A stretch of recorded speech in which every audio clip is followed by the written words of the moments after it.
Hey guys, welcome back. As it seems, I'm always trying to catch up, either on watching videos or making videos or commenting or whatever. I'm going to try to start to rectify that situation. I think I got on YouTube today, and I probably watched about maybe close to 15 videos, and trying to leave some comments. I'm missing a lot of great stuff. I know, just with the work schedule and some of you might know I'm trying to get back into playing music a little bit. I just came back from a road trip to northern Indiana. We were playing a little bit below Lake Michigan, a place called LaPorte. We played a blues festival there, and we had a pretty good time. I mean, shared the stage with some great musicians, and the closing act was, I don't know if you guys ever heard of this, but the Kinsey Report. You have like three brothers and another guy, and those guys were just absolutely off the hook. I think the lead guitar player used to be, well, I'm pretty sure he used to be with Bob Marley's band, and he was one of the Wailers. But I'm a fan of music, so when I got off the stage, I was like, okay, I want to see what these guys are doing. So I think me and the drummer, we just kind of stood like 10 feet from the stage and were just watching every move those guys made. So it was really entertaining. I had a good time. Just the trip back, which should have taken about 6.5 hours, probably took about 10 hours because traffic was bottlenecked on I-65 between Indianapolis and Louisville. So we were like stuck there for like 2.5, 3 hours, and it was like a long trip home. I was kind of glad to get home. Enjoy the trip, but don't know if I'm going to be making very many of those anymore. Not going to say I'm too old for that, but I don't know, maybe I am. Anyway, I've had enough stuff to do a lot of videos on lately, so probably this is going to be like showing stuff from like the last 2 or 3 months. I just hadn't had time to get on here showing you this stuff. This first video I'm going to do, I'm just going to break this up into parts.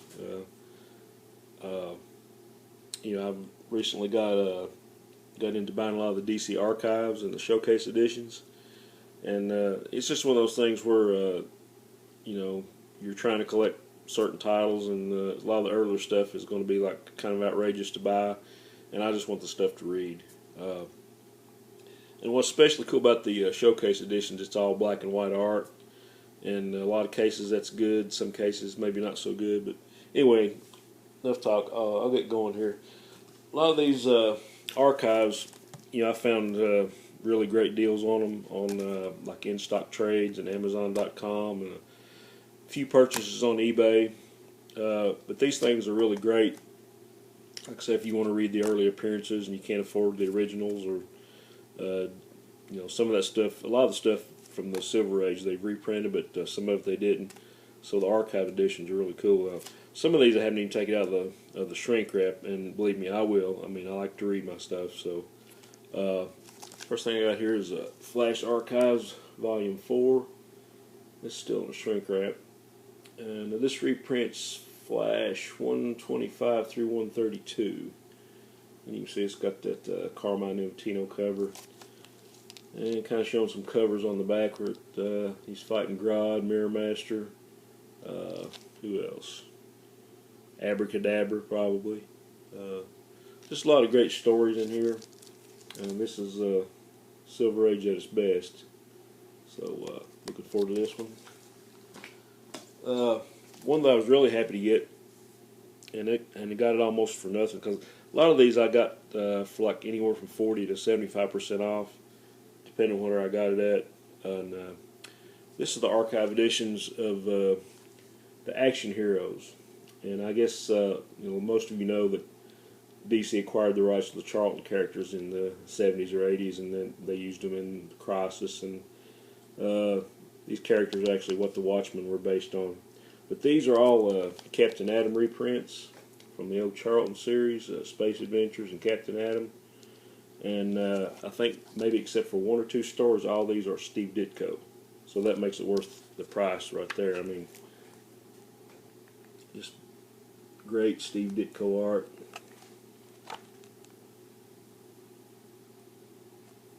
And anybody that's a fan of Ditko and or Captain Atom or the Charlton characters, this is a great book to have. So, solid stuff.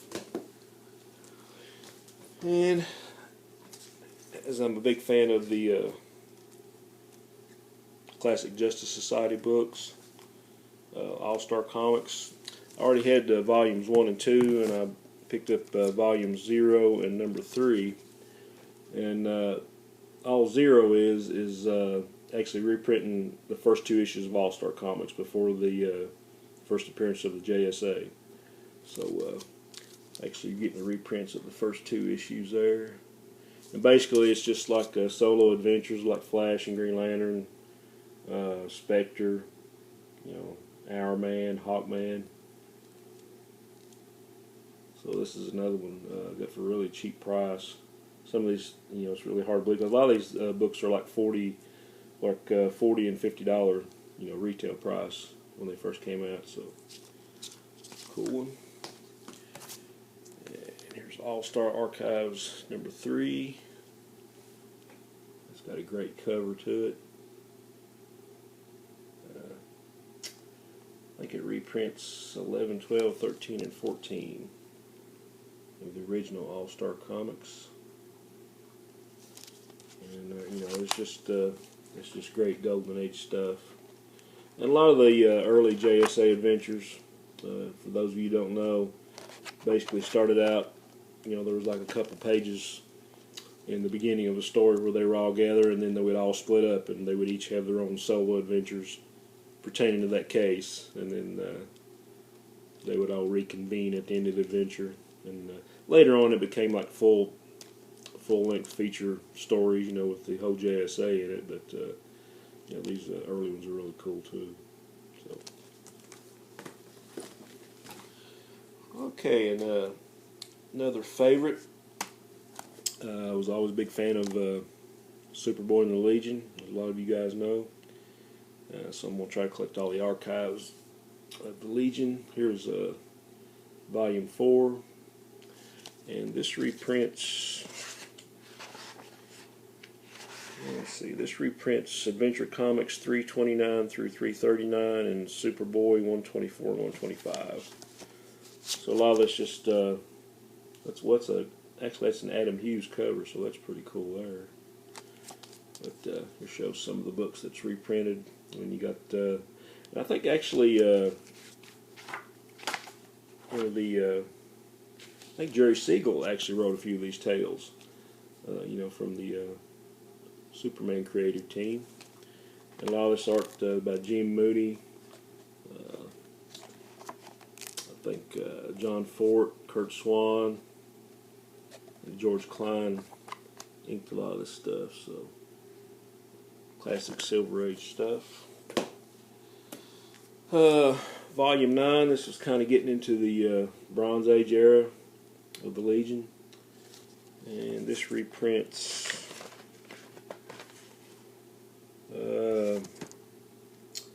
for those of you who didn't know, after their run in Adventure Comics, I think they were kind of farmed out to the back of Action Comics for a while. If I remember right, the issues were like Action Comics 377 through 392, and there was a Legion feature in the back of each of those books.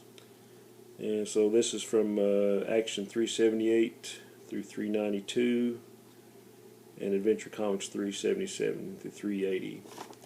And like I say, a lot of this stuff, I think there's actually some George Tuska art in some of these, Jack Abel, some of the covers.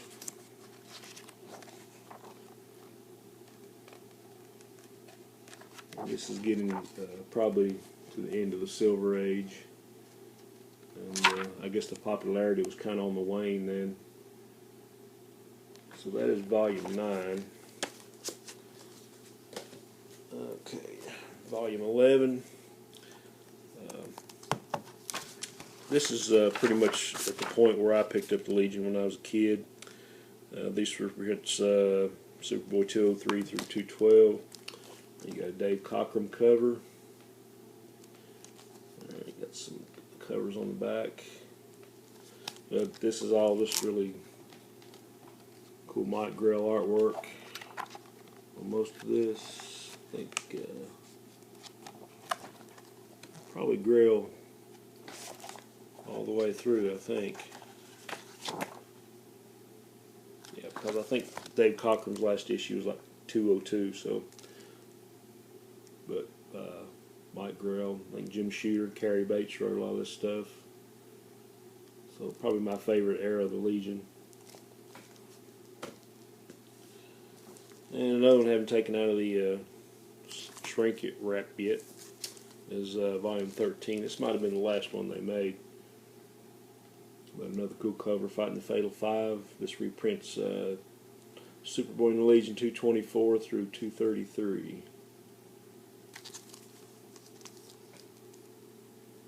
And there's some cover repros on the back. First appearance of Dawnstar. Most of this is Mike Grell work. So that's all the archives.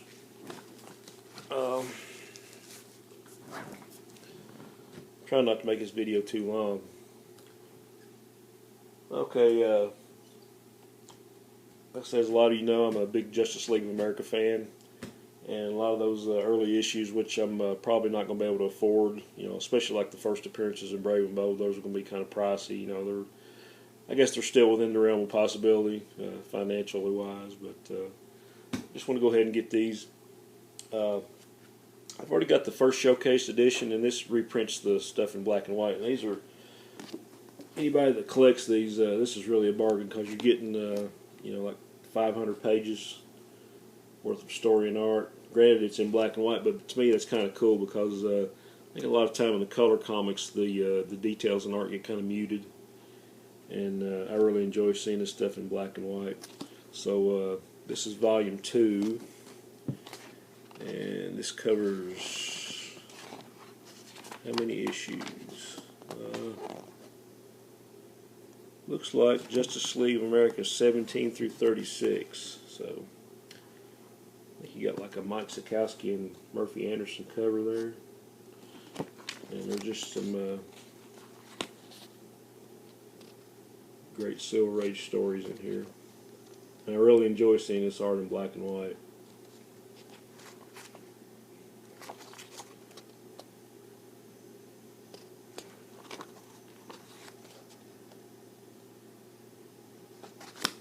Okay, volume 2.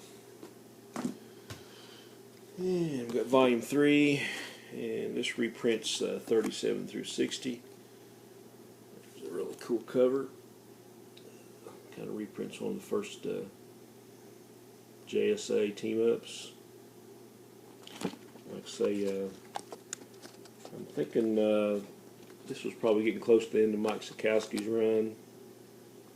I think maybe Sid Green and Joe Giello was doing some of the inks.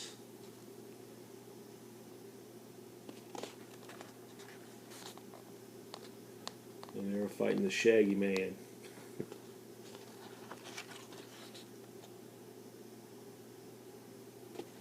But it's going to be fun going through these and just looking at this stuff in black and white. There's Solomon Grundy fighting the Blockbuster down there. Neat. Okay. And volume 4 covers issues 61 through 83. There's a repro of, I think it's issue 74. It's a Neil Adams cover. I think it was the first meeting between the Earth 1 and Earth 2 Superman. Yeah, that's a pretty cool cover. But I think this kind of gets into the Dick Dillon era, the JLA, and all these covers Neil Adams did. There's number 67.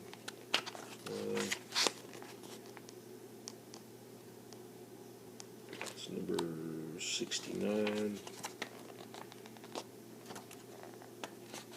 But just some great stuff in here. Number 71, I think that's the issue where Martian Manhunter left the Justice League.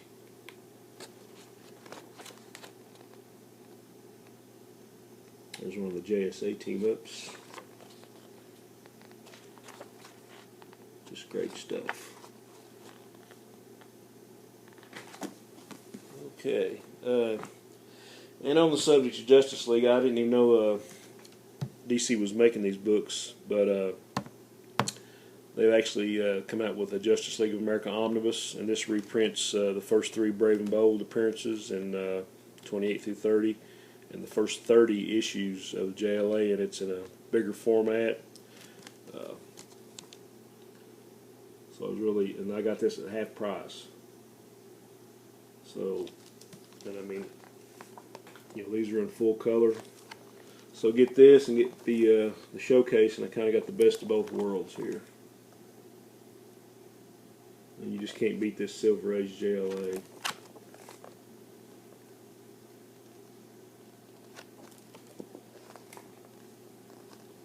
Yeah, I just, before I did this video, I just took the shrink wrap off of it. I almost had to take the wrap off.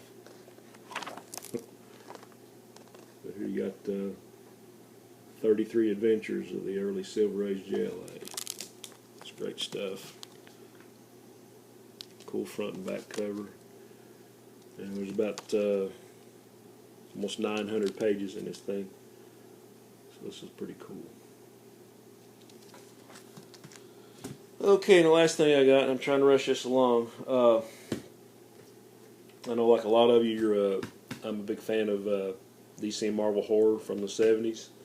And Marvel had a lot of mags in the 70s that were black and white, and I guess the closest thing DC ever got to that was maybe the one-shot Jack Kirby had of Spirit World, and that's the closest they ever got to black and white art in their horror stuff. So these are a real treat for me. Like I say, these are the showcase editions. I think I got these for like $7 or $8 a piece. It was like 500 pages. And this actually starts reprinting when House of Mystery went to the mystery format, like issue 174 through, you know, the end of the run. But I mean, the artists in this, it's just like a who's who of like great artists. I mean, you got Neil Adams, Jack Kirby, Bernie Wrightson, Alex Toth, Gil Kane, Wally Wood, Al Williamson, Sergio Aragones, Nestor Redondo, Alex Nino, Alfredo Alcala, and you got writers like Len Wein, Marv Wolfman, Robert Kanigher, Jerry Conway, and just, you know, like I said, it's a who's who. And this is the first time you get to see these stories in black and white, so that's there you go. Here's some Bernie Wrightson in black and white. Very, very cool.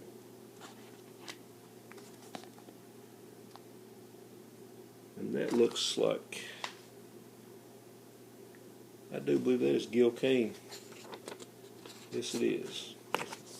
Some Gil Kane art in black and white.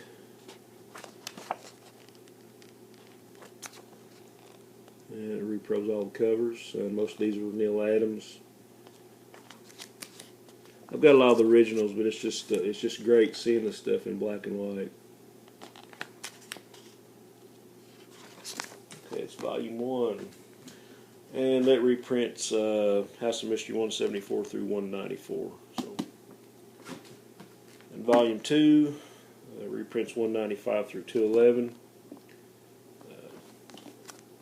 I believe that's a Nick Cardy cover on this one. But more of the same artists, guys I've mentioned, plus Nick Cardy, Mike Kaluta,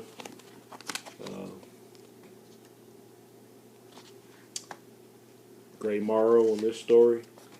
I mean, it's just like an endless top 10 of artists in these books.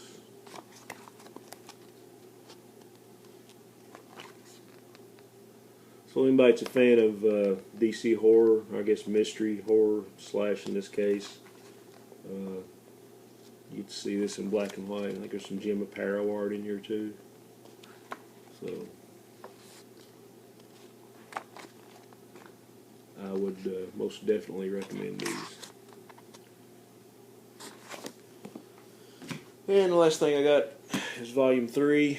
I'm going to try to cut this because this thing's going to run over 20 minutes. And this reprints 212 through 226. I think it's a Bernie Wrightson cover. Like I say, 500 pages for $7 or $8. On the back it kind of advertises some more volumes you can get. I'd really like to have the Phantom Stranger volume and the Jonah Hex and Enemy Ace. You know, get to see Joe Kubert in black and white. A lot of Jim Aparo, Neil Adams art in Phantom Stranger. Of course, got Green Lantern. But, you know, basically just more of the same. Yeah, it's one of my favorites. Alex Nino. Guy who, in my opinion, is very, very underappreciated.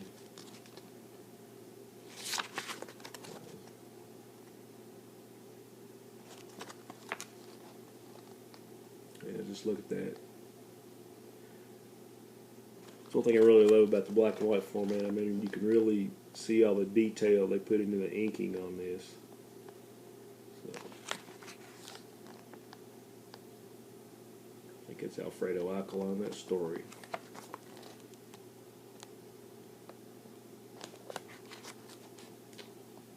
So, guys, that's all I got for right now. Hopefully another day or two I'll have another stack to show you. Got plenty of stuff to show. So, but anyway, thanks for hanging with me, those of you that could. And as always, onward and upward.